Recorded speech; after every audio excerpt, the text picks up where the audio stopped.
Hello friends, welcome to our YouTube channel. In this video I'm gonna tell you about how to fix this black and white problem in your Realme smartphone. You can see every app color is in black and white.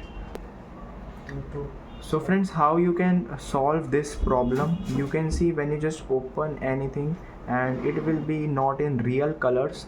So first you have to go to your settings friends. Then friends, you can check in the search bar and you have to write here color inversion settings. So if it is enabled, you have to disable this. You can see here it is color inversion. Tap on here, just disable it from here, and you can see your phone is in normal colors.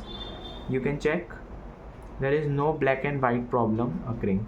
I hope you like this video. If you like this video, then subscribe to our YouTube channel for more helpful tips and tricks videos. See you next time.